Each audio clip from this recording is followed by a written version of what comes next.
Hi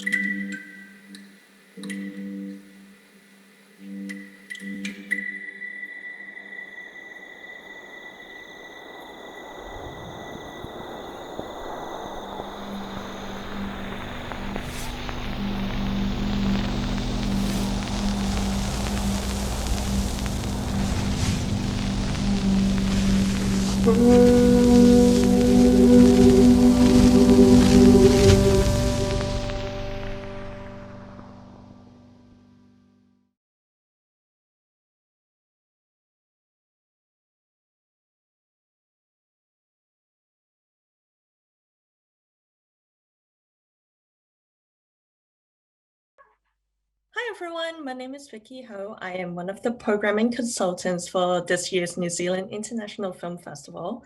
Thank you for watching Suk Suk, and we are thrilled to have the director of the film, Ray Yeung, with us right now. Hi Ray. Hello, hi, how are you? I'm good, thanks. So we have some questions for you. Okay, So Suk Suk is, I believe, your third feature film, is that correct? yes. And I'm curious about the process of making this film. When did you have the idea? Like, how long have you been planning this film for? Talk a bit about that. Right, okay. I think before that in 2015, I came back to Hong Kong. I was living in New York at the time.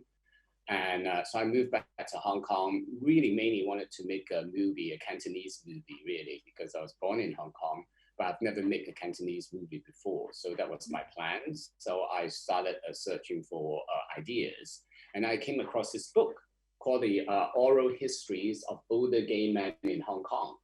It's a book written by Dr. Travis Wong, who's a Hong Kong University Yeah. professor. Yes, so Vicci, you know him as well, right? Yeah.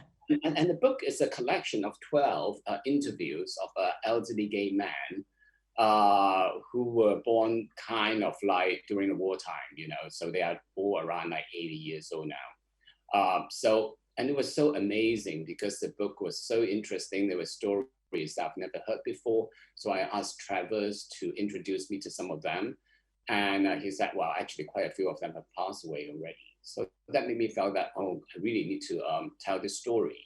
Yeah. So I started interviewing some of the guys who are still around, and I went to their houses and I spoke to them, had dinner with them, and then eventually I sort of like decided to write the script. And then it took a while to get it together. The casting process took a year, and finding money was difficult. So from then to now, it's like 5 years now. Yeah. And I believe the film just had a theatrical release in Hong Kong. Was that a fun experience? I know going to a cinema seems so surreal these days. Yes. Well, in Hong Kong, actually, it's slightly better. It's a little bit more under control. So we have been in the cinema for 6 weeks already. Wow. Yes. And the cinemas are half capacity, mostly because, of the alternate seatings. But we have been doing quite well. We opened with 60 cinemas.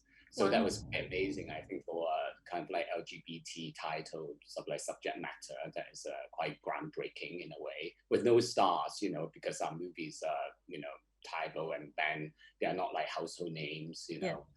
And so we have been going, this is coming into our 7th week then, Yeah. So one thing, full disclosure, I used to live in Hong Kong. And I think one thing that might be familiar to the gay community in Hong Kong and possibly strange to everyone else outside of it is how separated the local community and the more upper class expat community is. And with this story, like it's about more working middle class, older gay men, which are just stories you do not hear about, even if you're like in the gay community in Hong Kong, I think. Yes, I think the main reason is because this group of people, their background, they are all kind of like blue collars, and we don't really like associate them as gay because they're really just like every man, and that's why the story I want the main character to be a taxi driver is someone that you meet every day, and he's very, very strict acting, and it's not someone that you stereotypical you would associate as gay, not in Hong Kong anyway, because Yeah. they always associate gay people with a certain class and kind of like Western educated. So I want to represent this group. And that's exactly being loyal to the book as well, because the interviews were mostly guys who were from that kind of background. And the stories are rarely told. And because a lot of them do not actually have a lot of access to sort of like internet or anything that is to do with gays. So they don't, some of them didn't really identify themselves as gay as well, which makes it quite interesting. One guy that I interviewed, he said that he kind of sees his, well, he wouldn't call it homosexuality even, he just sees it as something that is like gambling. He occasionally will need to do something to satisfy that urge. But once that is done, and he can go back to his normal life, which I thought, wow, that is such a, a way to deal with it. It's like you actually put that identity aside and just thinking it as like, kind of like a sin or something that you just put it aside, you just have to deal with it. And then once you have satisfied that urge, and then you just leave it alone. And, that's how some people, try to manage it. Yeah, and in the film, obviously, we saw the social workers and a group to try and build a gay resting home, I guess, for older gay men who needs like housing assistance. But do you think now in 2020 in Hong Kong, do you think these older gay men feel the identity of, for example, like being a gay man? Is that a part of it? Or do you think it's still something they are very separate from? I think in the movie it kind of like shows that there are different types of this elderly gay man as well. The Pack, who's the leading character, is the one that was married with a family, and then you have Hoy, who is divorced, who really live a gay lifestyle apart from at home when he's with his son. And I have another character called Chill, who is really open, who came out many years ago, but he's living on his own. And so that part of the story is really about Chill, someone who is a single, who is out and has been out for many years. And for them, if they have to go back into like a so-called regular elderly home, then for them it is really like going back into the closet, because they are very worried that if they go in there, how they're being treated, they may get discriminated, and then the people who look after them may not be so understanding, and where are they going to hide all their personal belongings, like their love letters and all that. So for them, they're very worried. And in real life, they actually, I met this group called Gay and Grey, and it's a social group for elderly gay men. And they meet regularly, like once a month, and they will have dim sum, and they have meetings. And at the meeting, one of the meetings I went to, they were talking about elderly home for gay men. So I attended, and the conversation was very interesting, and that's why I captured it in the movie.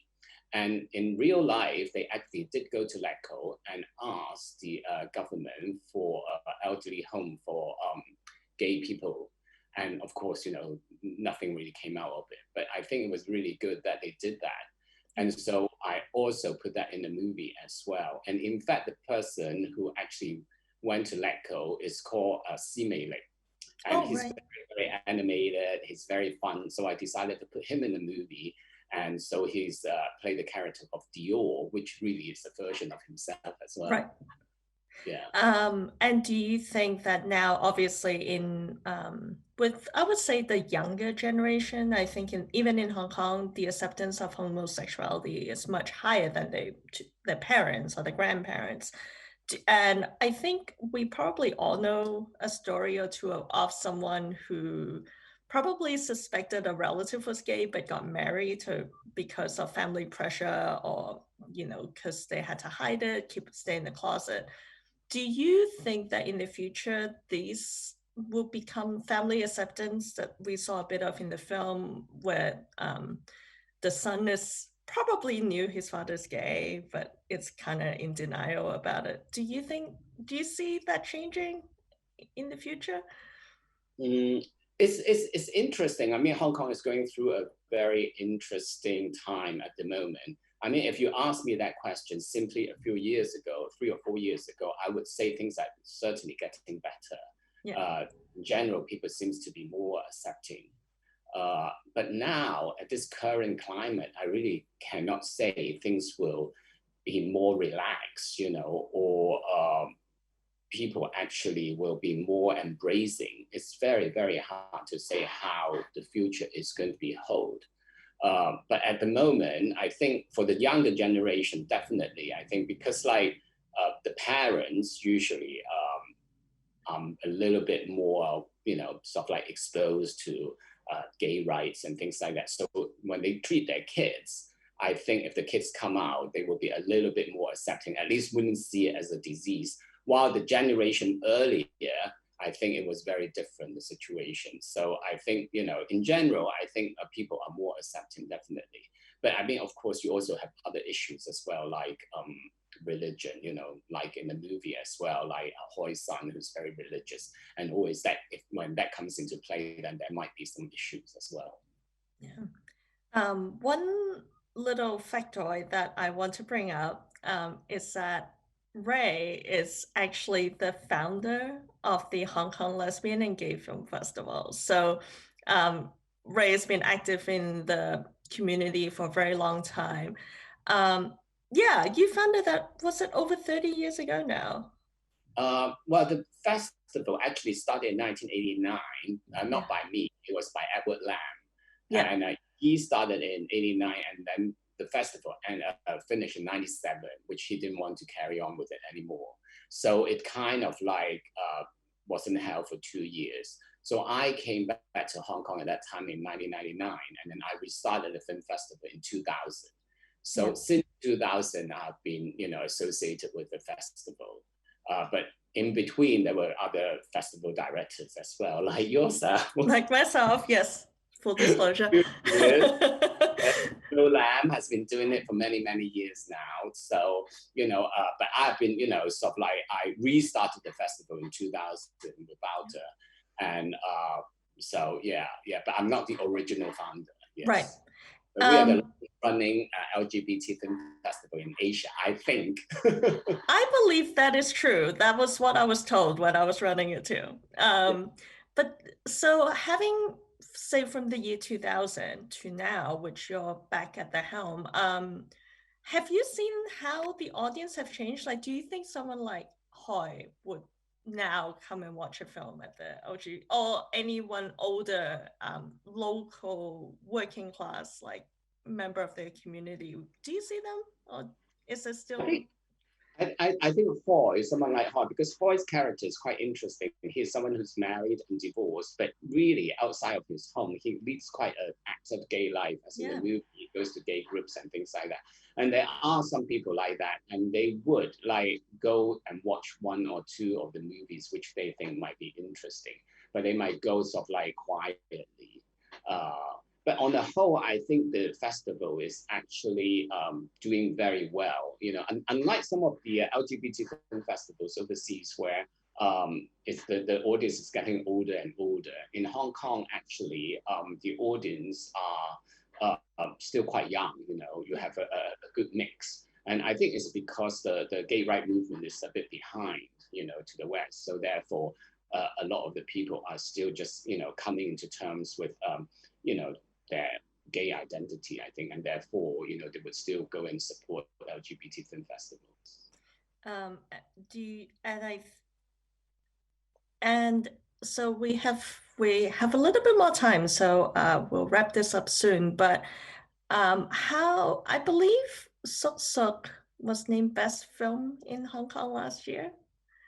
Yes, we won the Film Critics Society Awards for Best Movie, and also Taibo won a string of awards for Best Actor, the Critics Award, Hong Kong Film Award, and the Screenwriters Award as well. So yes, I think we have altogether won about 10 awards, and we had like 19 nominations, including the Golden Horse, which is which is amazing, really. Yeah, we are very pleased. Yeah. So what do you have planned? Are you planning to make a new movie or you're still traveling with this for a little traveling, I would I love to guess? be traveling with this movie. Traveling. At the moment. I would so love to be there in New Zealand and meet all the guys and all the audience there, and do Q&A in Rio with people. I mean, I've been to New Zealand before many years ago, so I would love to return, but well, not to be this time. So hopefully next time. At the moment, I am still working on Suk Suk. So because we have released in America end of this year, and also actually we are going to be released in Thailand Oh, mid. wonderful. Yeah, and also we have sold to Brazil and Spain as well. So there will be a string of releases internationally, which I have to participate. And then I think maybe I will start really thinking about a new project near maybe after fall, so maybe around November, October, I will start really thinking about it. But at the moment, I'm still very involved with this. Yeah. And then, of course, our film festival starts in September. I mean, it's Hong Kong Lesbian Gay Film Festival. It's September 12th to 26th this year, so I have to be involved with that as well. Well, I think you're keeping yourself busy during this pandemic for sure. But yeah, thank you so much for talking with us and sharing this film. It's such a beautiful film. Like I definitely shed more than one tear, I'll admit it. And it's such a gift to see this film set in Hong Kong and telling the story that we never hear about. So thank you so much, Ray. And hopefully you come and visit us when all this is over. Okay, thank you so much, and thank you for showing the movie. I mean, I'm so happy that the movie is there. Cool. Thank you. Thank you. Bye. Bye.